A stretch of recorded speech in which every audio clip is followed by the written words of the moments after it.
Peace, stars. Welcome to another episode of the Dynamics Podcast. It's your boy Ebru. Yeah, man. I just want to talk about some things here, man. We got culture, leadership, and consistency. That's the basically the motto of the Knicks since uh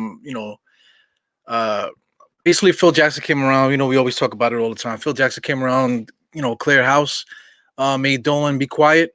That eventually led to him getting fired and what's the name, Scott Perry coming in. Eventually Leon Rose taking over for Steve Mills.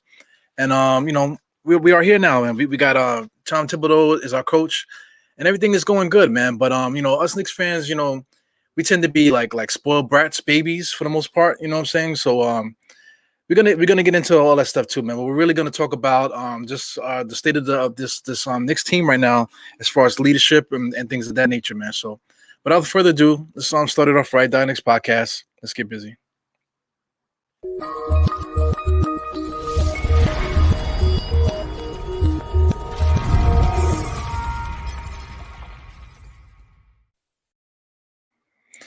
Yeah, man, leadership is key, man. You need leadership in order to do anything in life, man. So today's Easter, right? Easter Sunday is a big deal. Kids are into Easter egg hunts and stuff like that. But Easter egg hunts is cool, man. But it takes away from the main part of the whole thing, which is is a religious thing. Not to make this into like religious podcast or anything like that, man. But the whole key to Easter is it has to do with religion, it has to do with Jesus and all this other stuff. The Resurrection Sunday. We got the versus battle today. Earth, Wind, and Fire, and they're going crazy there. Everybody's watching that stuff, man. But everybody gets in their Easter suits, but it just takes away from the whole point at hand, man. So. The main topic of conversation for most Knicks fans right now, it has to do with the point guard and Elfrid Payton just not playing well. So I just bring up that all these different things because everyone is just going crazy, just talking about emotion, getting angry about stuff that doesn't mean anything. At the beginning of the year, we had no idea that we were going to be at this point where we're talking about we're in the middle pack of the playoffs. At one point we were 2 games above 500. Potentially we could have been 28 and whatever the number was, several games above 500. But we kind of wavered a little bit. We got a decent schedule coming up the next few games. So right now, even though we're down on the team now, the Knicks can go on a quick 3-game winning streak, and next thing you know, we're going to be talking great about them again. But just getting back to the leadership thing. Trade deadline came around and it left, right? What did we come up with the trade deadline?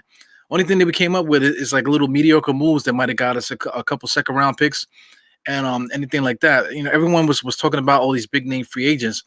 But it just has to deal with what we did in the past. Talk about Kyrie Irving and all these different guys and stuff that we missed out on, quote unquote, missed out on. The thing is, like when do you set the precedence for your franchise to let everyone know this is what you want to do? The moral of the story is we have to build everything from within. Everything that we do has to do with what we do internally. Like I said, we clean our own house. We cleaned our own house. Nobody had to come in from the outside. The league didn't have to intervene because I remember people were talking about that maybe David Stern when he was here, and even the guy that's there now, they're talking about getting these guys to intervene to stop the Knicks from doing whatever they're doing. Because it's just a spoiled mentality and just the whole craziness that was going on with us, man. We had to do all this ourselves. We're not, nobody's going to walk through that door because we don't have the track record in recent history that's going to make, players want to come here. And here's the thing. It has nothing really to do with what the Knicks are doing. It has to do with, everything surrounding the Knicks. Bring back Phil Jackson. Phil Jackson made some comments recently that nobody really kind of really talked about it. They just was talking about it as like, like he's the old man, doesn't know what he's talking about. But he brought up some points about the fan bases, whatever. The Knicks fan base, we tend to do a lot of complaining. Like I said, Elfrid Payton is the number one thing there. So through us complaining, swirling, whatever, the media knows our triggers. It's systematic. Systematic. If you want to take it there, it's all systematic. They know what triggers us. They got the logarithms and everything like that. They know what sells. I had a couple guys on the show. We were talking about it too. They get all the numbers. They know what people are clicking. So people will love the drama, man. So they're gonna continuously spin all that stuff to make it whatever. But anyway, the point of that is is that we have a responsibility within ourselves as fan base, it's the fan base, to kind of control ourselves, man, when certain things happen. Yes, Alfred Payton sucks, but why do we have to drill him to the point where now people are bringing up his daughter? They bring his daughter into it. Where is this part of basketball? It's just drama. And then the media spins all this different stuff and whatever, and they're gonna make their little articles and whatever. But it's a responsibility for us as a fan. We supposedly love this team. So why are we getting to the point where we're shitting on this guy so heavy that we're involving children and things of that nature? But the thing is, right, Alfred Payton is here. Who else is going to come here? We had to trade for Derrick Rose. Nobody was calling for Derrick Rose. He's on the last legs of his career. He's like above 30. He is nice though. He's good. He just had COVID. People are calling for him. Like, why is Alfred Payton start Rose? Rose just came off of COVID, man. You know what I'm saying? So the best option that we have at point guard is Alfred. We already tried Frank for 4 years. It's not like, oh, give him a try. We've been giving him a try for 4 years. The dude hasn't made that step yet. 4 years. 4 years. That's a long time, man. For you can be born, and in 4 years you could be in kindergarten. You know what I'm saying? Pre-kindergarten, getting ready for kindergarten right now.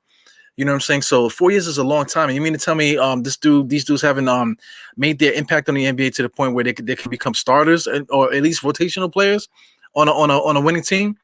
Here's another thing too. Like, Alfred Payton's been starting the majority of these games, and he helped us get to this point.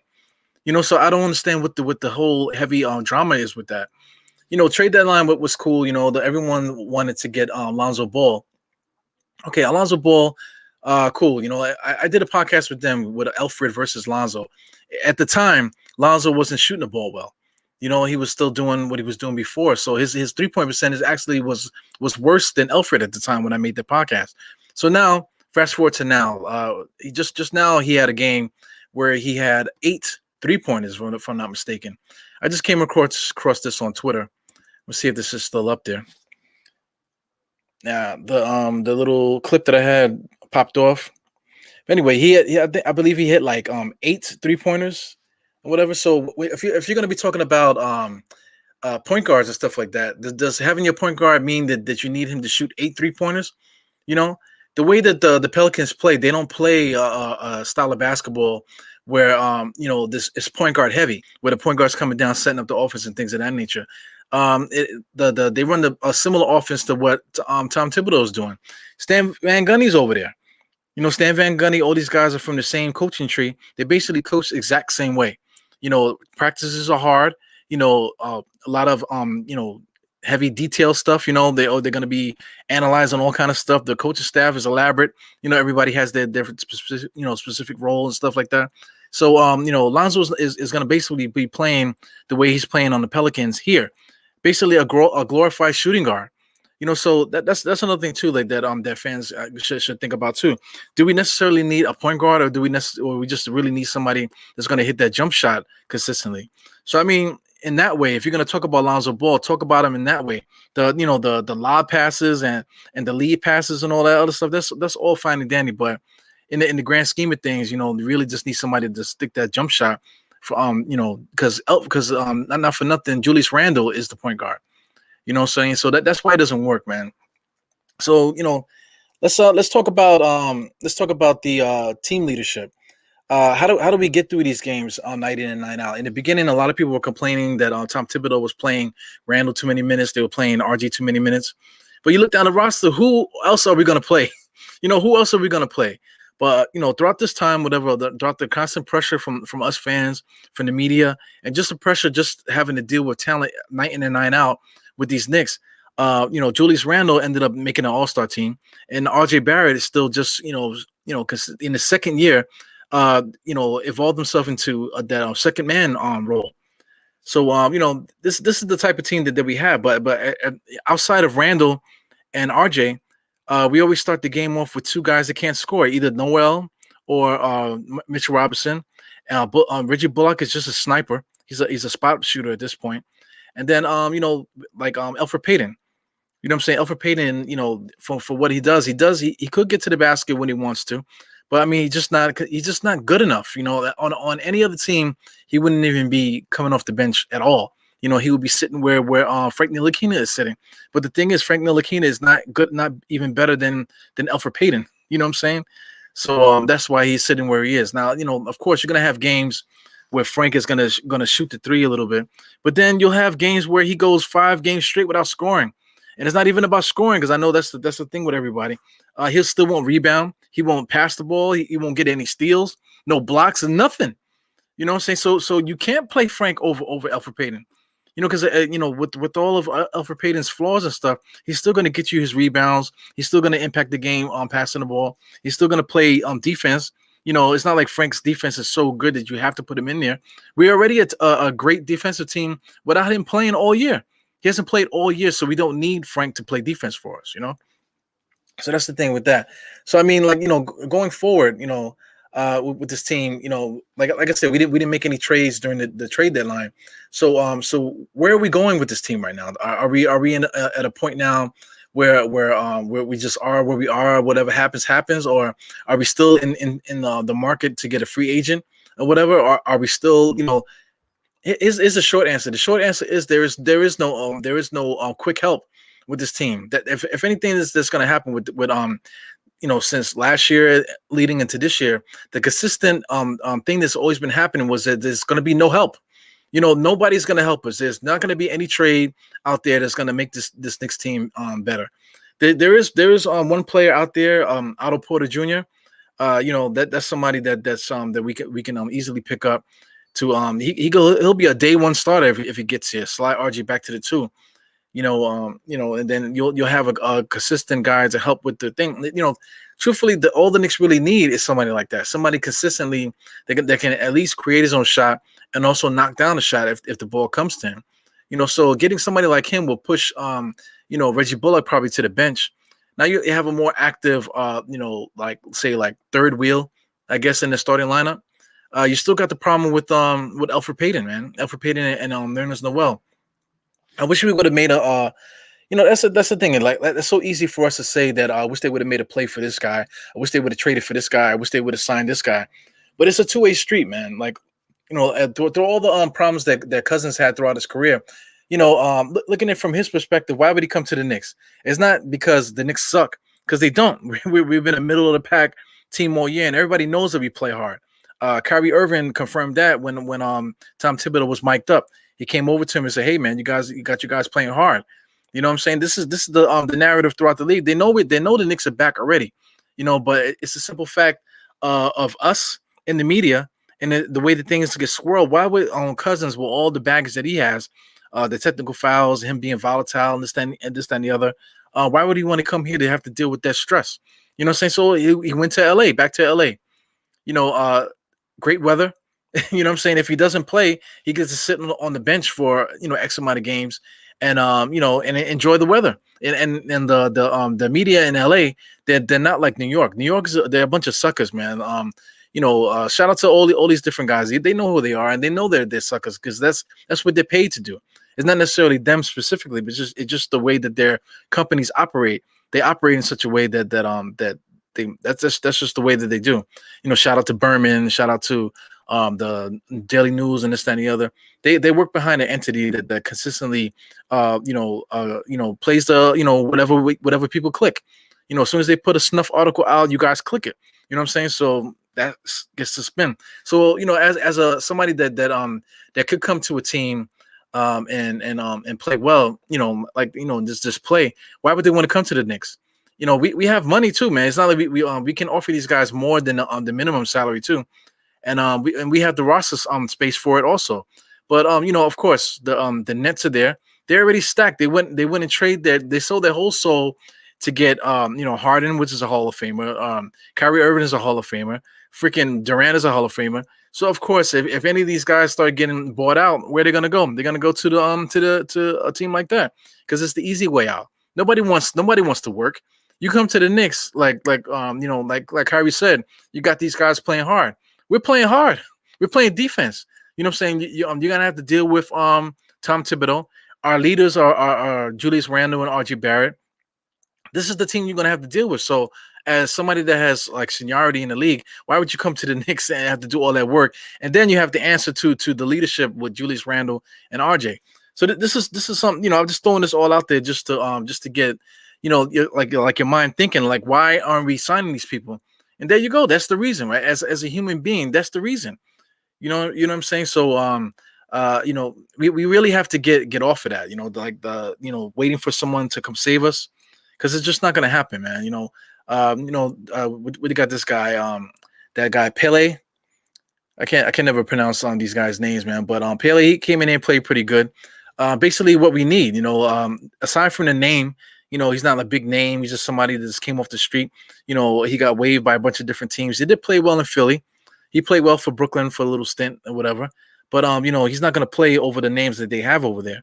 The Knicks don't have any names, and we have spots that are open. So somebody like that could come in here and make some noise for himself. That's consistent with the way that the Knicks have been throughout their history. Look at John Starks. Look at Anthony Mason. These guys that came off the street. What's the name? Xavier McDaniel. Basically, he was at the end of his rope.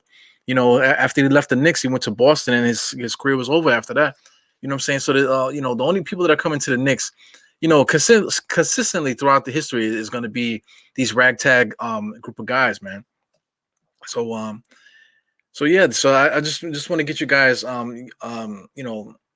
focused with that, and just to talk about the like I guess back with the front office, the front office doing their due diligence and stuff. Like, we had the opportunity to get like an Oladipo. We had the opportunity to get some of these guys, whatever. Look what Boston gave for Fournier. Basically just 2 second-round picks. You mean to tell me the Knicks couldn't have traded Orlando like 2 better second-round picks and made that move? Probably could have. But the thing is that the Knicks have a plan, and they've been sticking with it. That has to do with the coaching staff too. We have a plan, way of running our offense, and we're just sticking to it. We're not going to change anything just to get Obi off, or just to get this guy off, or just to do that, just to get our what do you call our pace up. We're sticking to the plan, and that's what it is. Front office, they have a plan in place. If it has to do with trading our assets for players that we don't necessarily feel like belong in the script, don't fit the script, then we're just not going to give them up, man. So that's the consistency, and that's the leadership. And through consistency and leadership, this is the culture. This is the Knicks culture. So those that are begging for culture, the culture doesn't start by signing a free agent. We got Durant, now we can build the culture. No, the Knicks are developing their own culture, and there is no help. Nobody's coming to save us, man. So let's see what's going on with the comments. I got a couple comments here. So we got big task over here. You just scroll down. There's a couple other guys. We got Big Task said what's good. We got Mama said don't trust you. What's good, man? Big Task is still here. Everybody's just hanging out. Yeah, man. So Manny Ramos popped in the other day a little late. I saw you when you popped in. Go get me Kyle Lowry, Terrence Ross in the offseason. That's the thing. In the offseason is the offseason. So we all we have to do is stick to the script. That's another thing. We can't wait for these guys to be, because Kyle Lowry is going to be a free agent, I believe, right? Terrence Ross, all these different guys, they're not going to come to save us. We have to consistently build consistently build our foundation the way that we want it. And continuously look around the league. Alec Burke is one guy that came out of nowhere, is doing well for us. We got to consistently just comb the league and just find guys, and hopefully these guys that we pick up can come here and stick and do something for us, man. So that's the only thing that we have going for us right now as a Knicks as a franchise or whatever. But at the same time, it's not a bad thing. It's just not a bad thing. Let me pull this back up again. It's Dolan smiling. I put that there for a reason, man. Just to remind guys when you see the thumbnail that this guy is still here, man. So everything good going on with the Knicks. You can be okay and credit James Dolan for it. Same thing with Elfrid Payton. We won. We beat a team by 45 points, whatever it was. Detroit. We just played them. We beat them by so much. Do you blame Elfrid Payton for us winning by that much? The same way that you blame him for us losing? when we do lose, you know what I'm saying? It has to go both ways. So James Dolan's an idiot. He needs to sell the team and all this other stuff. But throughout this year, we've been playing so well that we don't need to talk about that anymore. Dolan's not in the conversation anymore. You know what I'm saying? We don't have to talk about firing Dolan and having him sell the team and all the other nonsense that people say. We have bigger fish to fry. You know what I'm saying? We have to be consistent within our fandom and stuff like that to keep this thing pushing. A couple more comments. We got Nick Bricks Nation here. What's good? We're going hard after. Yeah, we're gonna go hard after all these guys. We got Beal, of course. Beal is gonna be out there. So there's a bunch of different guys. Knicks have the money, but don't hold your breath waiting for these guys to come save us, man. That's gonna be like that's gonna be my catchphrase for the remainder of the show.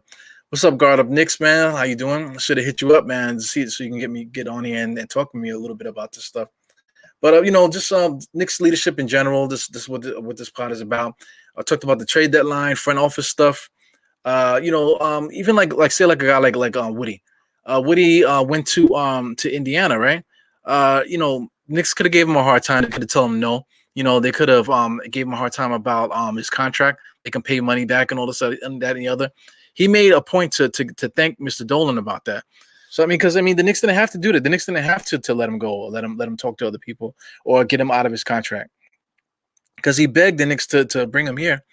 That's another thing too. Tom Thibodeau didn't really have well, I ain't gonna say that because they did have negotiations or whatever. Part of the negotiations was to allow the Knicks to select certain players to be on his certain coaches to be on his coaching staff. The dude from Kentucky, Payne. Some of these different guys, had to be negotiated into Tom Thibodeau's, coaching staff and stuff like that. So he had to agree to that stuff. But so what, even though that happened, they did that solid for Woody to bring him back. They did another solid to let him do his thing in Indiana. So this is all a part of the culture, doing the right thing, not being a dick, not screwing up the juju that we have going on, and allowing guys to go on and do what they want to do. Woodson, is going to be a leader over there. Johnny Bryant, there was rumors that he was going to go coach some college team too. So that's a testament to the different guys that we have on the roster. Kenny Payne was rumored to be out of here too, going to coach another team. So you got three guys on the coaching staff that are rumored to leave. Some guys in the front office too. They're talking about some of those guys taking up bigger roles, being GMs and stuff like that for other teams as well. So this is just a testament to how we're doing building up this team, and we should be proud of it, man. We should be proud of the way that we're building instead of complaining and being so freaking crazy about certain things. RJ, the way that he's been playing, he's a rookie, he's a young guy. The way that he's been playing, especially from the way that he started the season, he was in a bad shooting slump to start of the season. All his percentages went up crazy, man. So, a guy in his second year that's working so hard, playing great defense and scoring the ball a lot. He was averaging 20 points a game for I forgot, for a month, I want to say. For a month, he was averaging 20 points a game. He has one bad game or maybe a bad week or so, bad couple games, and people right back on it oh, RJ sucks and this, that, and the other. It's fans complain too much, man. Like I'm keep trying to say on the show. I've always said that, even when I was just doing audio stuff, is that we have a responsibility as a fan base to control our mouths, man. Control the way that you're a fan. On my group chats and stuff like that. Like I said, I got a couple of them on Twitter. I got a couple of them on Instagram. I forgot about WhatsApp. I got a couple guys on WhatsApp. I basically the WhatsApp guys are completely out of control. I just block them, and every once in a while I come in and see what they're talking about because those guys are just crazy. So much cursing and a bunch of nonsense that's going on in there. All that stuff, man. That bad stuff comes back right on. It just spits it right back on the floor, man. Same thing like Corona. Everybody's wearing masks to stop the spread of the shit. That doesn't mean it's gonna stop you from getting it, but it just helped. If everybody got a mask on in the room, that means that whoever has it more than likely is going to stay with them. You know what I'm saying? So, we gotta get our own masks, within our fan base, man. Most of that shit, man. Nobody wants to hear that. You're infecting the whole fan base with that. constantly arguing, about stupid points like, oh, RG should have used his left arm, and he should have used his posture and changed his angle, and there's all this other stuff. Oh, the guy's playing defense, and he should look to his left, and that's too much micromanaging with the way that the basketball game is. Basketball is a game of improvisation.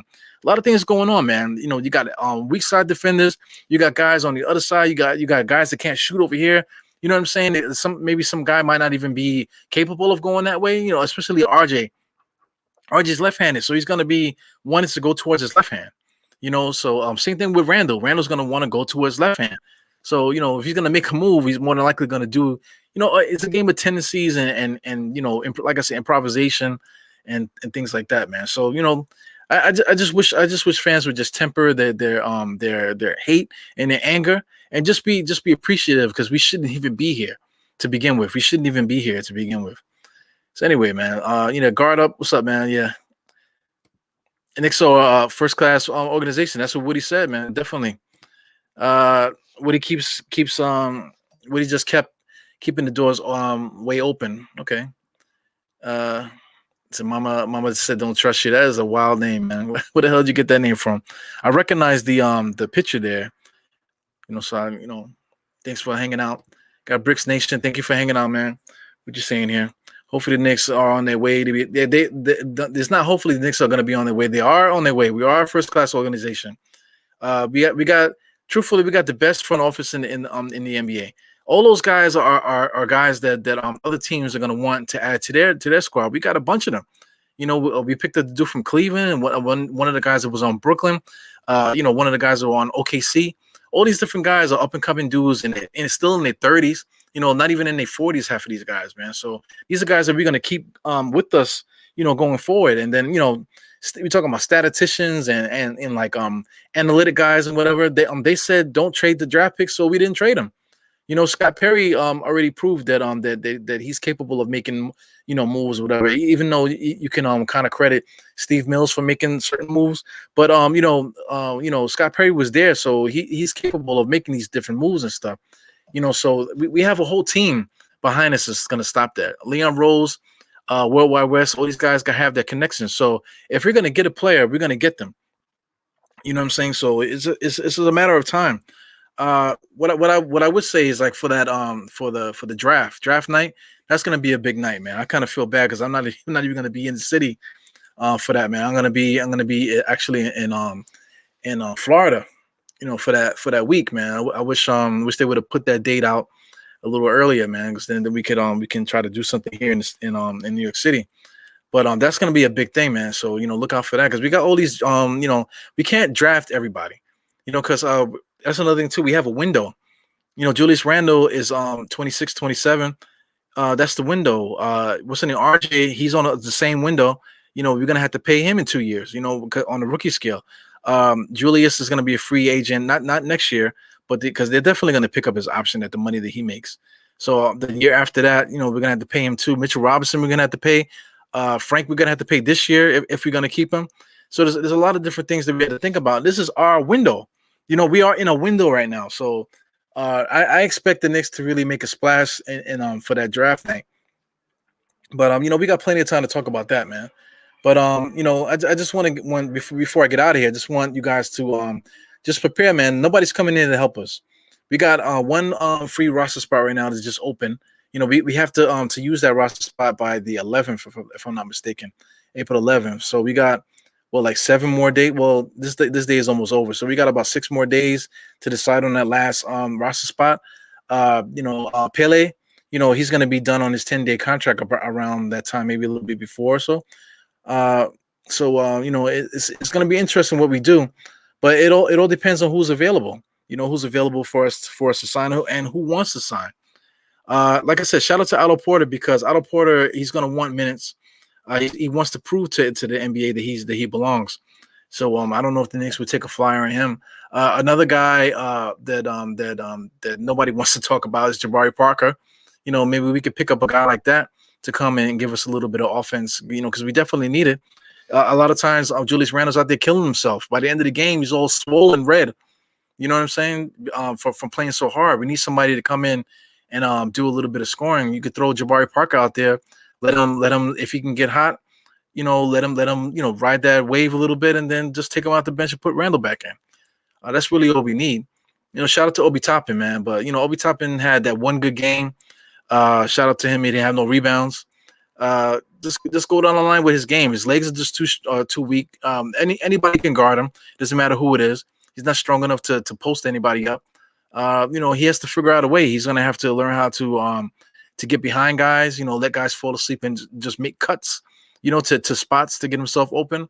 That's how he's gonna get his bread buttered right now, man. But if we're really serious about this playoff thing, we're really gonna have to see what we can do with adding some of these guys dangling right now. Yeah, man. So you got big taxes. You got a big paragraph here, man. Yeah, he's talking about the Nets, different sense, more quiet and passive as they were with the yeah, we're definitely more critical. That's why they went over there. I guess that's what you're trying to say. That's why they went over there to the Nets, because nobody gives a damn. Nobody's clicking Nets articles. That's why they don't talk about them. So if nobody's clicking, even though they have all of this firepower in New York City, nobody's clicking these articles. You know what I'm saying? So why would they write badly about these? Because Kyrie Irving, if he was on the Knicks, it would be a firestorm already with him. The stuff that he's been doing this year. Durant as well, especially when he just had like a big fight with Michael Rappaport and stuff like that. If he was on the Knicks, forget about it. They'll be trying to set the garden on fire, especially on ESPN and all those guys, Max Kellerman and all those guys. They would devote like weeks worth of shows just on these specific incidents. Already Blake Griffin and what's the other guy, DeMarcus Aldridge. All of a sudden these guys figured out they know how to play again. So that would be another thing too. Because right now it's with the Nets, so nobody cares. So nobody's gonna build up that thing about then they need to change the rules. And they mentioned it, but if they were on the Knicks, it would be on a level that will be astronomical that we wouldn't even be able to enjoy the team. That's how crazy they would be. So like I said, we got to count our blessings for certain things, man. We got John Young. I didn't see John Young. Yeah. So what's up, man? Thanks for coming in. You read about Fournier, the 2 second-round picks that would have derailed the plans. I love Fournier for the future. Yeah, I mean, it's possible that we can pick him up in the offseason. He did have a good game the other night. With the Celtics after 2 bad games, of course, because you got to get used to it. So I mean, he actually might fit over there. Is another idea too. People were talking about Walker. Would you because you can't trade for him now, but I mean, try to trade for him during the trade deadline or something. I'm not trade deadline, the draft, or I don't know. I don't know what people were thinking about with Kemba, but this, all that stuff is in play. But I really don't think the Knicks are going to give up assets in that way for these run of the mill mediocre kind of players. So I mean, just we'll see, man. We really don't know, but for the most part, we can say that nobody's coming to save us. If he filled one of these 3 spots, yeah, we'll be set. Yeah, man. So I'll leave you with this, man. So I mean, like right now we have 2 guys that start that can create their own shot and whatever. Julius Randle's already playing way above his head. RJ's playing above his head as well. Then you got a shooter, a sniper in Bullock.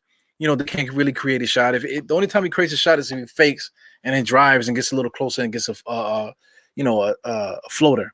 That's his game, 3-and-D. That's all he is. So you're not gonna rely on him to create any offense. Then you got Alfred Payton that can't create his own offense. Then you got Nerlens Noel that almost kills himself every night playing against guys that are too heavy. So this is how we start games. Then all of a sudden the bench mob comes in, and Burke is a scorer, Rose is a scorer, freaking IQ is a scorer, Obi's a scorer too, but like I said, he's not really ready right now. Taj comes in, with the bully ball, rebounding, playing really hard and stuff like that. So we do have holes in this team. We definitely need to get a third guy as a scorer to help our 2 guys out. Definitely need that. It probably like some kind of swingman kind of thing. Like I keep talking about Otto Porter. If we can get a guy like Otto Porter, that'd be nice to throw into the mix like that. keep RJ at the 2 for the time being, and then you got Otto Porter to see what he looks like, whatever. So I personally think that RJ should be the 3. And then we need to get somebody more versatile to play the 2. That's how I would do it. Fournier, we were talking about Fournier. Fournier definitely would be that guy. I see Brixton talking about Alonzo. I talked about that in the beginning, but Alonzo will come in, but like I said, the role that the way that we play, we're not playing point guard heavy offense, man. So getting a guy like Alonzo, he's just gonna end up being a 3-and-D type of role, and because he doesn't drive. That's one thing. Lonzo is not known for breaking guys down, getting to the basket. So that's not a part of his game. He's not going to create a shot in that way. But he is a good spot up shooter. So we're basically, if we get him, he's basically gonna, like I said, play the same way he's been playing with the Pelicans, just waiting for that ball to come back to him. In the same way that Alfred can't make that shot, Lonzo can now. You know what I'm saying? So that definitely will boost the offense. But you have to think, like I'm trying to say, we don't have too many guys that could you can just give the ball to them and create their own shot. We need one more. Alec Burke is one, but Alec Burke is a bench player. Rose is another one, but Rose is a bench player. At this moment, IQ is a bench player. We really don't know what IQ is going to do. So anyway, regardless of the fact, we still need that next guy, man. Just to bring up the Nets again. The Nets, even though they're stacked with Hall of Famers, they still went and got 2 more. Because you're always going to need help in this league. It's never too much. What other teams made moves? Miami already set up in their perimeter, I thought, and they went and got this guy freaking Oladipo. They went and got Oladipo. Did they really need him? You know what I'm saying? It's not necessarily, but you still need to upgrade your talent if you're going to try to win in this league. Boston, they went and got a shooting guard. I guess they needed a shooting guard because they had what's the guy's name? I can't think of his name, but he's really a defensive minded guy. So you do need the extra, shooter to creator and stuff like that to help out, especially if you're gonna run a team that don't really have a big man and stuff like that. So anyway, I don't care about other teams, rosters, but it's just a simple fact. You can go down the lines. Even start with Philly. Philly got Tobias Harris. They got Embiid. They got a couple guys that they could score the basketball. A lot of shooters and stuff like that. They have more talent on the roster than the Knicks do when they're at full strength. You know what I'm saying? So go down to the Milwaukee Bucks. They have a big 3 there. Milton and Holiday to go along with Giannis. And then outside of that, they have good big men that can finish on the inside. You can actually give the ball to those Lopez brothers and they can score. They got a couple other guys too. Everybody on their roster could create their own shot and shoot the 3, and that's way more than the Knicks have. So how are we gonna compete if we're not gonna get players that are better to fill in these different spots? It's not about give Frank minutes, give Obi minutes, give whatever bum on the team give him more minutes. How come we're not playing him? We need to do more pick and roll with this guy. It's not about that. We just don't have enough talent to really make that move. But I mean, just like I said, just be patient. Leadership. I'm trying to be a leader in that way, man. I want guys to just to refocus their thought process, and stop complaining so much. Because like I said, all that complaining, just like the mask and Corona, there's the reason why we do social distancing and whatever like that. Is to prevent infection, man. So our Knicks fans, man, we need to cut that bullshit. Maybe come out of those chats for a little while, maybe snooze them for a little while and just let it simmer, and every time something happens, every time RJ doesn't make the right move or Randall doesn't make the right move or something like that, instead of going all out and making weeks worth of podcasts about the same freaking play, say maybe you need to unplug a little bit and just chill out, because it's when it comes down to it, throughout a month's worth of games, the Knicks are still a playoff team. So anyway, man, I'm gonna leave you here, man, because I'm getting long-winded. 40 minutes in. Thank you guys for tuning in. What's up, Guard Up Knicks? Like I said, get ready for that. Get used to that name because I'm gonna be calling on my man more often, so we can do some collabs and stuff. Because he's a bright brother, and I feel like you guys need to hear more from him, especially on my space here. So anyway, it's your boy Eru, host of the Dynasty Podcast. I'm gonna try to stay more busy, man. I know like the last month, 2 months really, I've been kind of falling off the wagon. It has to do with a lot of different things, man. But for the most part, it's just the same thing: consistency, leadership, this, that, and the other. I just gotta really tap into that. and just really focusing to start dropping these bombs on you guys, man. So look out for more guests and this, that, and the other. Go back and forth. And also too, tomorrow we play the Nets.